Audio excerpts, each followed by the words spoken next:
네, 키워드와 함께 뉴욕 증시에서 있었던 일들을 확인해보는 시간, 애프터마켓 시간입니다. 김태수 미국 세무사 화상으로 연결돼 있습니다. 세무사님 안녕하세요. 네, 안녕하세요. 네, 반갑습니다. 앞으로 잘 네, 부탁드리겠습니다. 네. 네, 그러면 오늘 키워드, 첫 번째 키워드부터 확인해 보도록 하겠습니다. 키워드 띄워주시죠.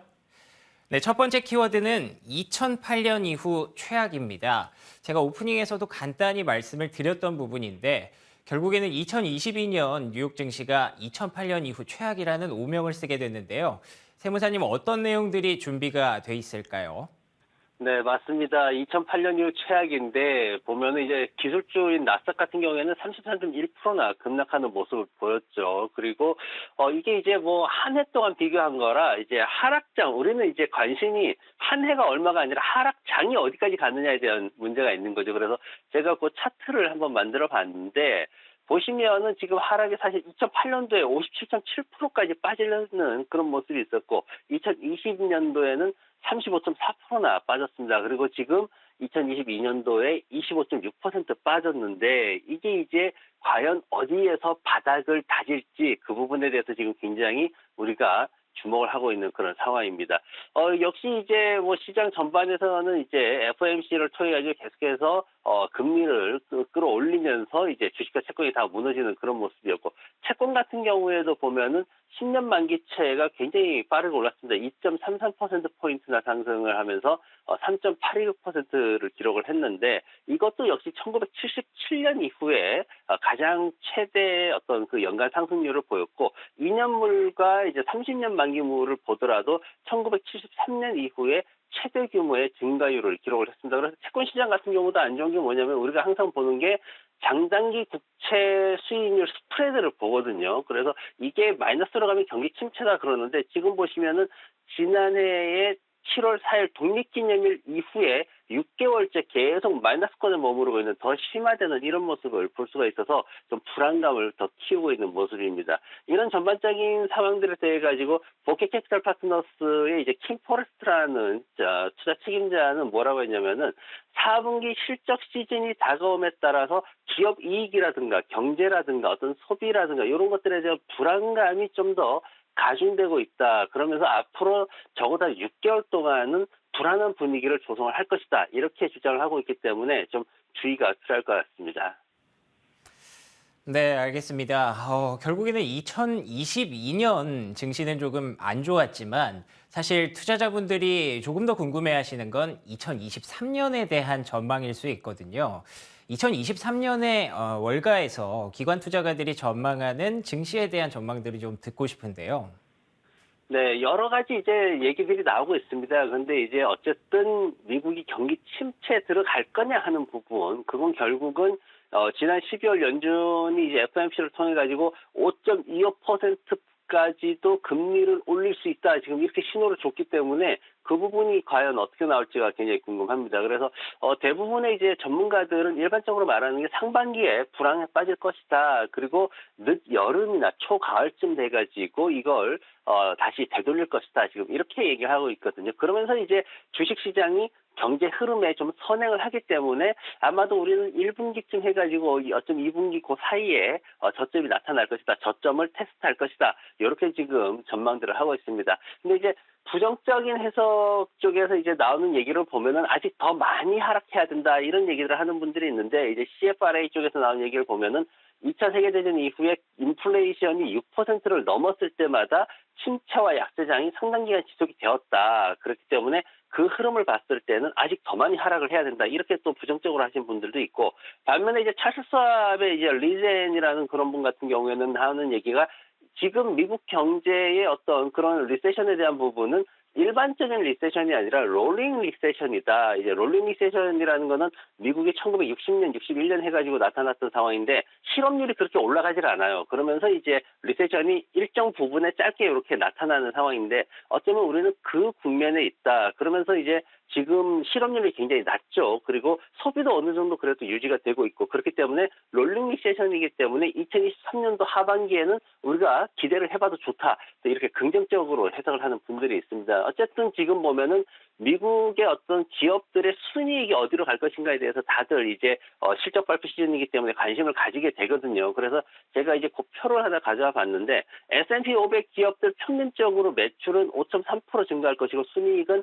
3.3% 증가할 것이다. 그 중에서 보건의료 그리고 재료 그리고 에너지 쪽에서는 요걸 좀 따라오지 못할 것이다. 이렇게 지금 전망들을 하고 있는데 팩트셋에서 이제 이런 걸 내놨거든요. 어쨌든 전반적으로 수익이 그래도 살아나 준다라면은 2023년도 1분기, 2분기 해가지고 지수는 하락할지라도 기대감은 더 높아질 수 있다라는 말들을 기관 측에서 많이들 하고 있습니다.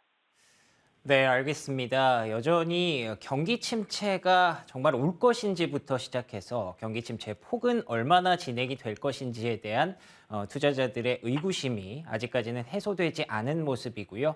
결국에는 상반기까지는 조금 녹록치 않은 주식시장이 이어질 것으로 많은 기관 투자자들이 전망하고 있습니다만 그래도 하반기로 갈수록 조금씩 좋아질 수 있다. 그리고 종목 선택이 중요하다라는 얘기 새겨 들어보면 좋을 것 같습니다.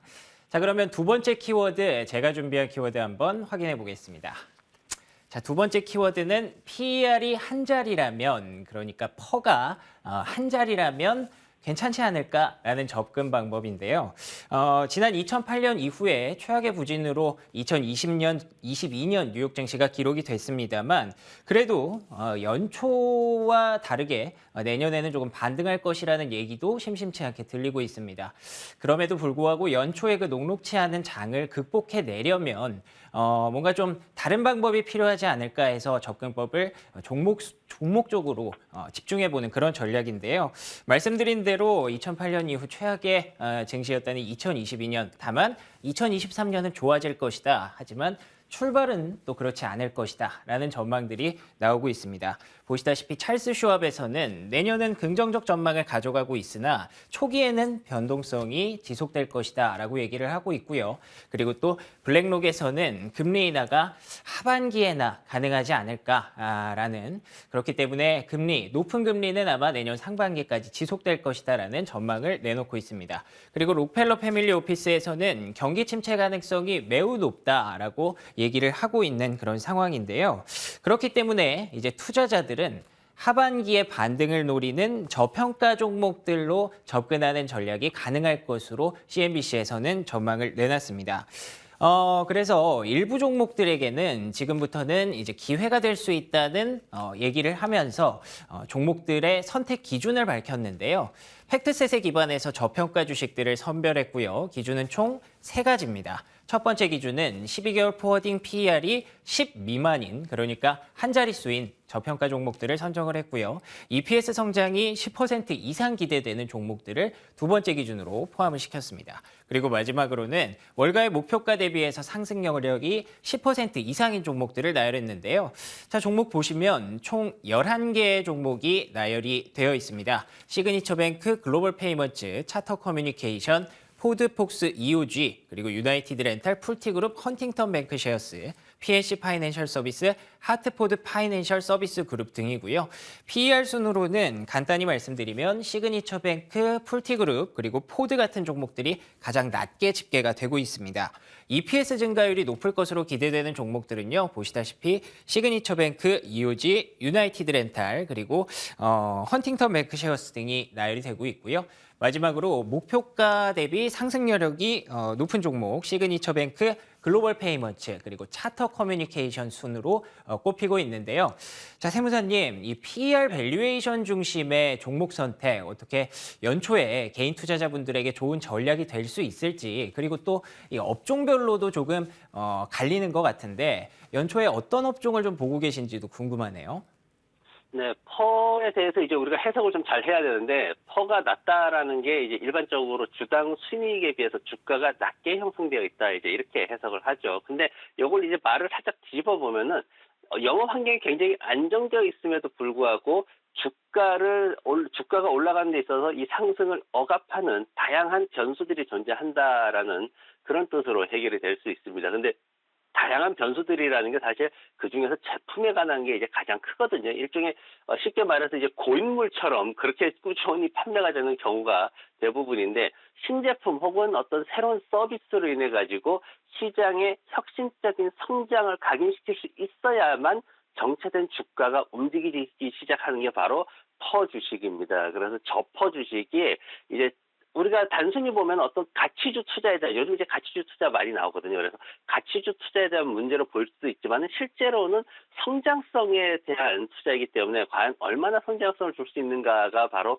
핵심이 될 겁니다. 그래서 그 표에 나왔던 종목들 제가 주가 흐름을 한번 다 이제 비교 차트를 만들어 봤어요. 그랬더니 한 2년 동안 얼마나 움직이나 봤더니 지금 가장 잘 움직였던 종목들이 뭐냐면은 시그니처 뱅크하고 포드 그리고 이오지 리소스가 있습니다. 근데 시그니처 뱅크 같은 경우에는 지금 매출이 2019년도에서 2022년도 지금 예상되는 게 한 2배 이상, 2배 가까이 증가하는 것으로 그렇게 굉장히 큰 성장성이 기대가 되고 있고, 포드 같은 경우에는 뭐 다들 아실 겁니다. F150 라이트닝 전기차 나오면서 시장에서 글로벌하게 아주 획기적인 그런 한 획을 그었다라고 평가를 받고 있는 정도의 신제품이 나왔고요. 그리고 EOG 리소스 같은 경우에는 매출이 지금 3년 동안 한 70% 상승, 근데 순이익 같은 경우에는 2.7배나 지금 상승할 것으로 매출이 뭐 몇십억 달러가 아니라 지금 보면 2022년도에 289억 달러나 예상이 되는 기업인데도 순이익이 이렇게 빠르게 증가하고 있다는 것은 성장성 자체가 굉장히 크게 있다라는 거거든요. 그래서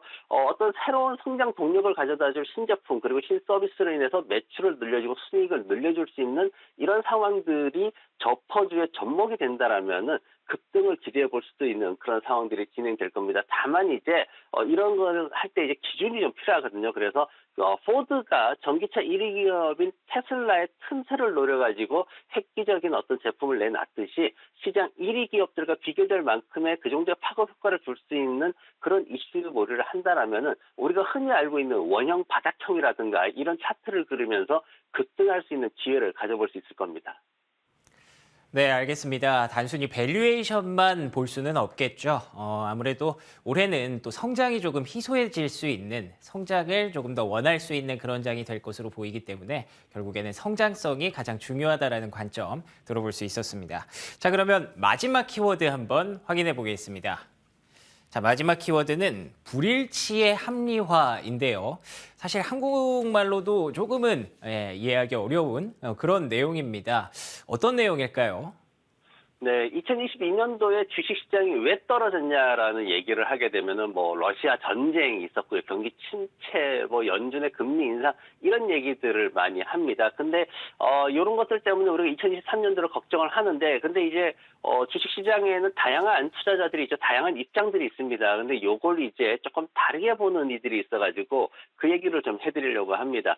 바로 약세장이 필요악이다 뭐 이렇게 주장을 하는 건데, 이제 어떤 내용이냐면은 길만 힐 에셋 매니지먼트라는 곳에 이제 CEO가 나와가지고 이분이 이제 하는 얘기가 뭐냐면은 2022년이 돌이켜보니까 좋았다 이렇게 얘기를 하는 거예요. 자산 가치의 어떤 정상화가 진행이 되었다 이렇게 주장을 하는 건데, 그 이유가 뭐냐면은 본인은 6만 달러를 넘어가는 비트코인의 가격이 이해가 안 됐대요. 말이 되지 않는다고 생각을 했대요. 그리고 코인에다가 어떻게 그렇게 엄청난 돈을 지불할 수 있는가라고 생각을 했답니다. 그리고 성장주들이, 그러니까 우리가 말하는 이제 그 기술주 성장주들이 있죠. 뭐 스노플레이크나 이런 종목들이 있는데 자금이 몰려들다 보니까 가격이 급등하는 상황이었는데 펀더멘탈이 진행이 된 건 아니거든요. 그래서 이런 것들조차도 완전히 불안정했었다. 그런 상황에서 지금 최근 5년 동안의 어떤 역사적인 수준을 고려를 해보니까 이제 가격이 떨어진 게 그래도 어느 정도 합리화된 것처럼 보인다. 이제 그렇게 해가지고 그동안 가격과 펀더멘탈의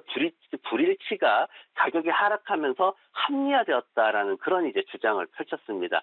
시장에 여러 이제 사람들이 있습니다. 지금 이제 처음 이제 주식 투자 많이 빠졌냐고 들어오시는 분들 같은 경우에는 이 입장이 굉장히 유효하게 적용이 되죠. 거기에다가 지난해에 또 안전하게 탈출해서 현금 보유하고 있는 분들도 그렇고요. 그리고 우리도 이제 방송을 통해 가지고 한 30% 비중에서 적절히 조절해 가면서 지금 오고 있는데, 이런 분들 같은 경우에도 전략적으로 움직이고 있기 때문에 투자자들이 충분히 공감을 살 수 있는 그런 내용이다라고 볼 수 있고, 2023년을 바라보는 입장 자체가 우리가 지금까지 얘기해오던 어떤 비관적인 상황에서의 입장이 아니라 새로운 기회를 찾을 수 있는 그런 입장이기 때문에 제가 오늘 새롭게 좀 소개를 해드려 봤습니다.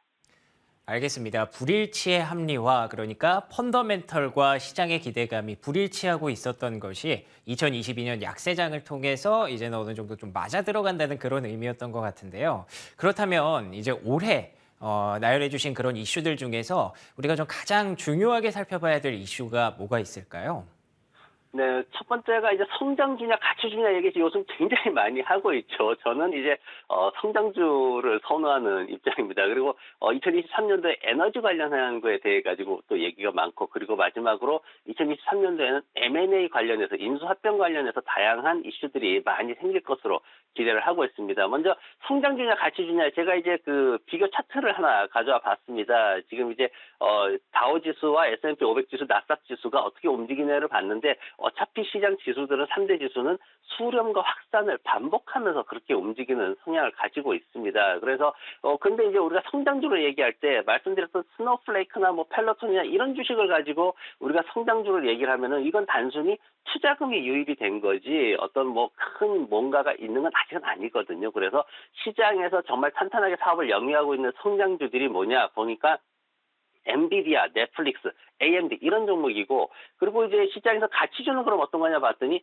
홈디포나 맥도날드, 유나이티드 이런 종목들이 있습니다. 유나이티드 헬스 같은 그런 종목들이 있는데, 그 종목들을 비교를 해봤더니 나온 결과가 뭐냐면은 AMD 한 종목만 홈디포에서 살짝 떨어지는 그런 수익률을 보였지, 엔비디아, 넷플릭스는 훨씬 더 좋은 수익률을 지난해에 기록을 하고 있는 그런 10월 저점 이후에 기록을 하고 있는 모습이거든요. 그래서 이런 성장주에 대한 투자는 앞으로도 계속해서 관심을 받을 거고, 그리고 에너지 관련해서 지금 추가 상승 기대감이 높아요. 지금 중국 수요가 살아나면은 뭐 $110 넘어갈 거다 이런 얘기도 나오고 있기 때문에. 근데 다만 조심해야 될 게, 한국 투자자분들이 두세 배짜리 레버리지 걸린 에너지 그 원자재 관련 ETF 굉장히 많이 매매를 합니다. 근데 총 매도 금액의 10% 세금 부과가 돼요. 그래서 10% 수익을 내봐야 마이너스 10% 손실이 납니다. 이 부분은 미국 거래소 측에서 한국 투자자들이 단타 매매가 시장을 교란하고 있다라는 아주 목적을, 타겟을 정하고 지금 정한 법이기 때문에 굉장히 주의가 필요한 그런 상황이고, 2023년도에 M&A 활동 많이 나올 겁니다. 근데 M&A 활동이 일어나면은 침체기에서 나오는 M&A에서는 IPO 관련한 신주들이 굉장히 큰 급등을 보이는 그런 모습을 일반적으로 보이게 됩니다. 그래서 IPO 나오는 기업들, 그리고 대기업의 인수 합병되는 중소형 기업들, 이런 주식들에 대해서 좀 주목을 하시면은 더 큰 기회들이 있을 것 같습니다. 네, 알겠습니다. 세무사님께서 꼽아주신 세 가지 이슈는 성장주, 그리고 에너지, 그리고 마지막으로는 M&A 이슈였습니다. 자, 지금까지 애프터마켓 시간 김태수 미국 세무사와 함께했습니다. 세무사님 고맙습니다. 네, 고맙습니다.